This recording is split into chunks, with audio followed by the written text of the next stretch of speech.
friend. Welcome to Teachers in Real Estate podcast with your host, Jackie Durbin.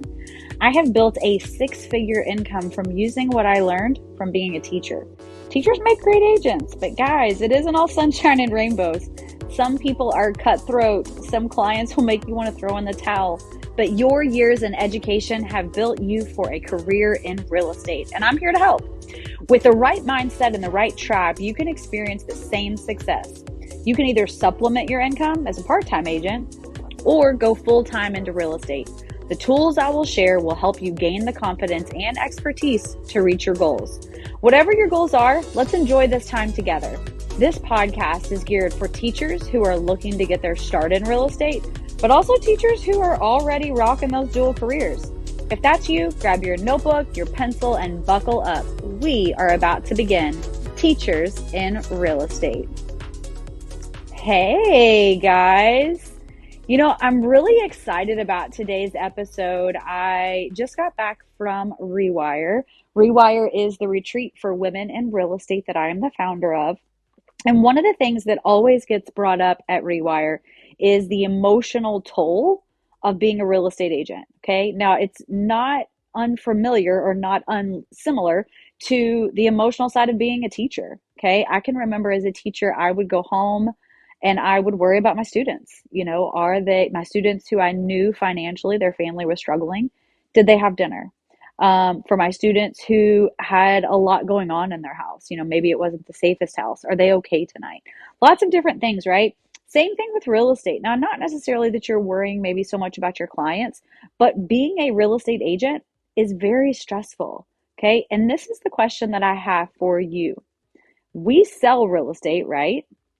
But what do we know about our own mental real estate? Now, think for just a minute. What was the very first street that you ever lived on? Now, I can remember, okay, so the first house that I ever had as a kid was 9200 Fairmount Road. That was the house that I was born in. That was the house that I grew up in. We didn't even move out, I don't think, until I was like almost out of high school. Then we moved into the home that my parents live in now, which is 8202 Adams Run Road. When I got married, I moved into a different house. So it's lots of moving around, right? A lot of us don't stay on the same street. And that's the purpose of this episode today. I want you to think of right now, what street do you live on right now? Not your physical address, but your mental address. Okay, yeah, we're getting deep. Do you live on Regret Boulevard? Do you have regrets? Do you live on Worry Street? Does this market have you worried? A lot of people would say. Or do you live on Wish I Coulda Court? Guys, you have to remember the reason why we have this mental real estate, the reason why we may not feel contentment or happiness or joy or whatever it is for lots of different things. We're stressed. Okay. It's hard being in a commission-based job. When's the next income coming in? When's my next paycheck? Because there's always that question of, am I really as good as I think I am, right? You're also busy. It is so busy being a real estate agent. And unlike teaching, where you can kind of create your own schedule, like, hey, this is when I'm going to do this, and this is when I'll make my copies, and this is when I'm going to lesson plan, and this is when I'm going to grade. With real estate, you never know when your next client's going to call you. Or maybe you do, but like they want to go look at houses. And we don't know when the house that they're going to buy is actually going to come on the market, right? The other thing is you spend time away from your families, which can give you a lot of regrets, a lot of wish I could have. I wish I could have gone to that birthday party, or I wish I could have attended that family dinner, right? So let me tell you a little bit about how I handle my mental real estate. So I am lucky enough to have a lot of people in my tribe. And by my tribe, I mean people whom I can call and go to when times get tough. If you do not have that, you really need to look for it, okay? You need to find the people that not necessarily are exactly like you, but the people who bring out the best side of you. The people who, after you spend some time with them, you're like, wow, I need to make some changes. It's people that make you reflect. And sometimes they're people that are challenging you. Okay. So two of my real estate besties are Sam Powell out of Chicago, Illinois, and Jolie Waldeck out of Las Vegas, Nevada. And one of the things that these two women have really instilled to me is it's okay to not be okay.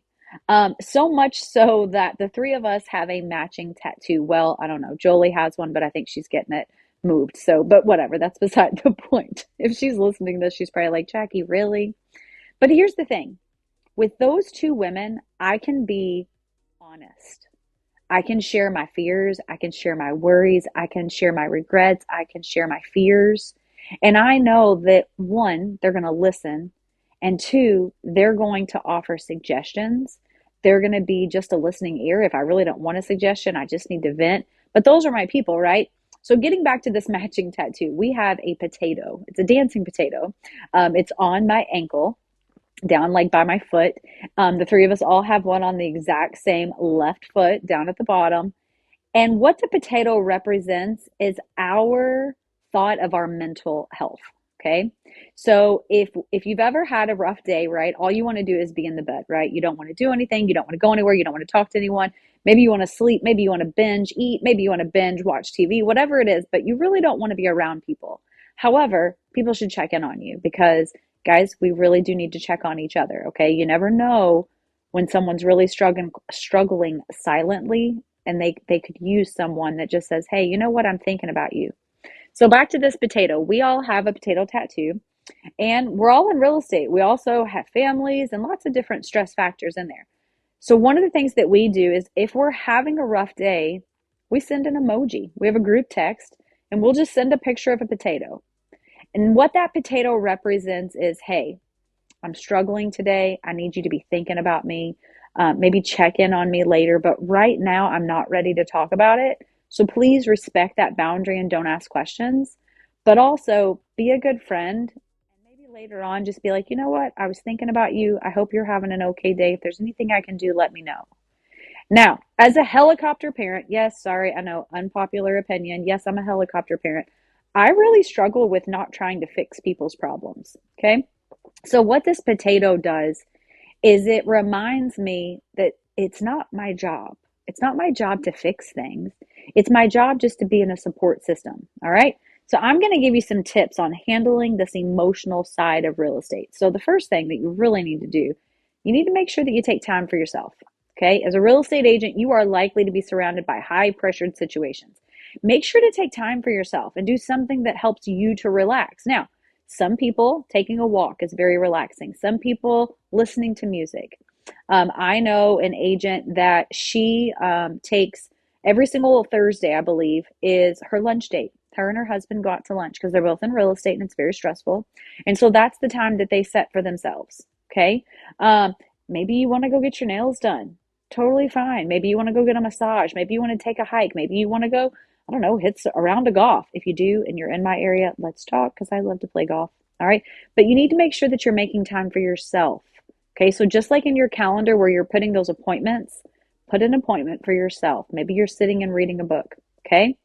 Next thing, you need to identify your emotional triggers and create strategies for how to handle them. Now, when you understand the things that can trigger your emotions, you can create plans to handle them in a productive way. Now, one of my emotional triggers that I had to very quickly create a strategy for in real estate was working with sellers. Okay. Now, keep in mind when I first got into real estate, I was working primarily with buyers. When I entered the market, it was very hard for buyers to get under contract. Okay. So I knew that. I knew that would be a stressful part of the situation. But I also knew that in order to make sure that their stress didn't become onto mine, I needed to just be a constant reminder that, you know what? If we don't get this house, there's a reason for it. Okay. That means that something better is coming along. So what happened was anytime my buyers would get under contract, they were so happy. They were overjoyed, right? However, when I worked with my first seller, it was completely different. They had constant questions. They were always second guessing me. They didn't seem happy, and their stress would come on to me, and I would start second guessing myself. I would start to thinking that I was a failure. But here's the thing, guys, I didn't have a strategy. So one of the things that I created was I created a little post-it that said sellers. Okay. On that post-it, I wrote all the different things that sellers could be thinking about when they're selling their home. All right.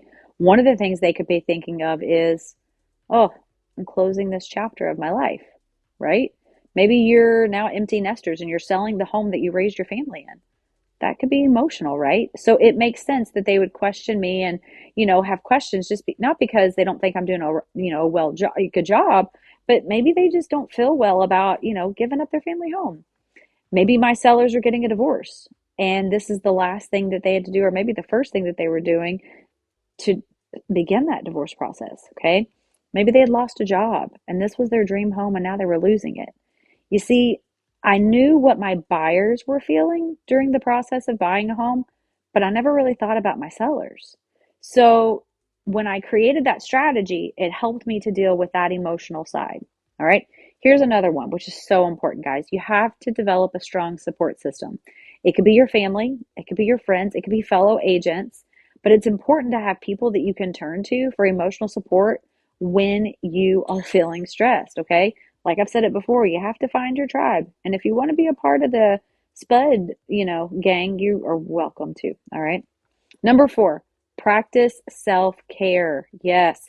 Make sure to take care of not just your physical self-care, but also your mental self-care. It starts with eating healthy foods. Okay. I'm not going to tell you what you need to eat, but if you're just putting junk in your system, you're going to feel like junk.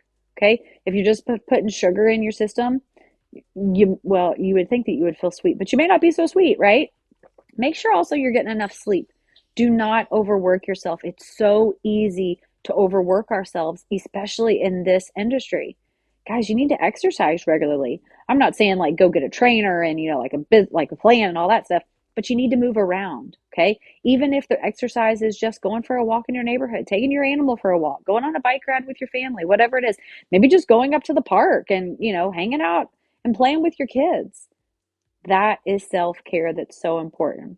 All right, next tip, keep a positive mindset. Guys, do not let the thoughts take over and focus on things that you cannot control, okay? You have to focus on the things that you can control. And this can be hard at any time of your business. It doesn't matter if you're new and you're needing to create a positive mindset or you're experienced and you're struggling with that.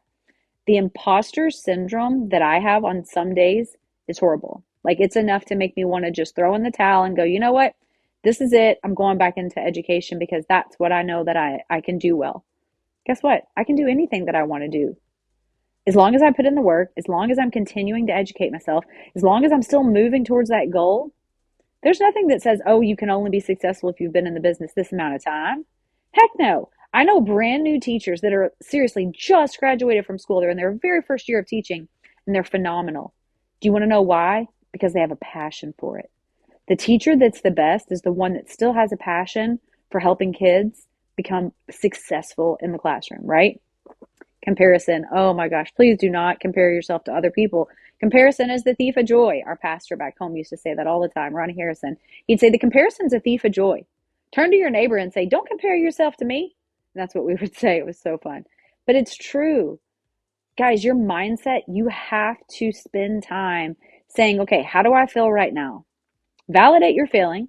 How do I feel right now? And what do I need to do to change that? And that brings to the next tip. Acknowledge your feelings. It is normal to feel overwhelmed or frustrated. Okay, you're in the real estate business. Acknowledge your feelings, but don't dwell on them. One of the things that I do to kind of acknowledge my feelings, especially when I'm feeling any certain way, is I like to journal. And I literally journal every single day. There's even apps that you can put on your phone where you could be aware of your feelings and jot them down. There's tons of stuff on mindset now just because that has been something that's really been pushed right now, which I love. Next thing, focus on solutions instead of problems, okay? You are a problem solver, okay? Focus on the solution to that problem. When things don't go as planned, take a step back and be like, okay, what can I not control? Okay, I need to let that go. And what can I control? Okay, and then how can I create a solution for this? It's just like with marriage, right? There's gonna be moments where you're like, oh, this is so hard, or this is whatever, right? Instead of focus on the problem, focus on the way that you can fix it. All right. This is another reason why your tribe is so important. Next, set achievable goals. Now, in last week's episode, we talked about setting those goals, But make sure your goals are realistic. Break them down. Sometimes the reason why we feel so stressed is because we are overexerting ourselves. Maybe the goal that you created is just creating more stress for you. So reevaluate the goal. Give yourself a break. It is okay to take a day, a week. I mean, I don't know if a month, anyhow, you take the number of days that you need to. If you need a lazy day, take a lazy day. Put your phone on Do Not Disturb. Forward your calls to someone else in the office that can answer the questions for any of your clients that need immediate assistance. Create a voicemail that says, I'm out of the office today. I will be returning calls tomorrow at 9 a.m. If you need immediate assistance, text this number. Do the same thing on your email. Take the day off. All right. Celebrate your success. Guys, we talked about this last time. You've got to celebrate the small stuff. Don't just celebrate the big stuff. Celebrate it all. And take breaks. Make sure you take regular breaks throughout your day. Okay? Now, this is something that I always say, like, I'm preaching to the choir, but I don't always take my own advice. During my day, one of the things that I'm going to be working on, especially in 2023, is I want to give myself the authority and the ability to take mini breaks in the day. Okay. So I don't know if y'all can tell, but with my voice, I used to be a smoker. I smoked for almost 30 years. Okay. And I quit. But one of the reasons why I enjoyed smoking so much is because it gave me an escape, right? Because most places you can't smoke inside, right? Even some outside places, they're like, no, you cannot smoke in the outside section where this little yellow box is. We're going to send all of the smokers back by the dumpster, okay? But what it did was, as I was going outside, I'm giving myself a mental break. There's a reason why people say that smoking makes them relaxed, even though it also gives them heart disease and higher chances of stroke and all this other stuff. Okay, but what it is, it's a breathing activity. You're inhaling, you're holding it, you're exhaling. Those things will bring down your heart rate, they'll bring down your blood pressure, and they're forcing you to relax. So even if you are a non-smoker, okay, or whatever, you have to have those breaks. So maybe it's the last 5 minutes of every hour. Get up out of your chair, walk somewhere, walk outside. Vitamin D in the sun, fresh air, it does a lot for you.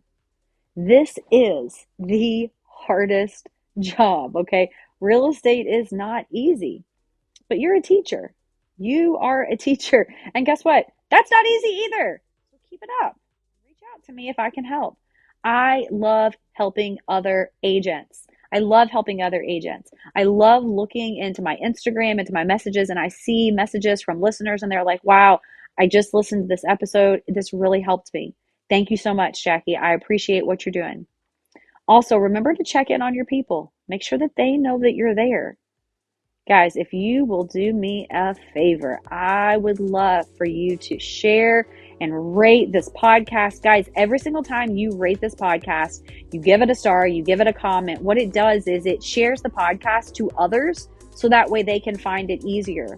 Okay? So do that for me right now, okay? You've got a couple seconds. Go ahead and do it. It doesn't take that much time. Also, connect with me on Instagram.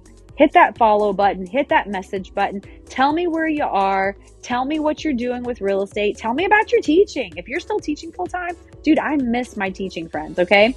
But find me on Instagram at Jackie Durbin AZ. That's JACKIE DURBINAZ, and reach out with questions that you may have about getting licensed, getting business, or maybe you're doing it and you just want your business to take off. Let's go! See you next week. Teachers in real estate. Bye, guys.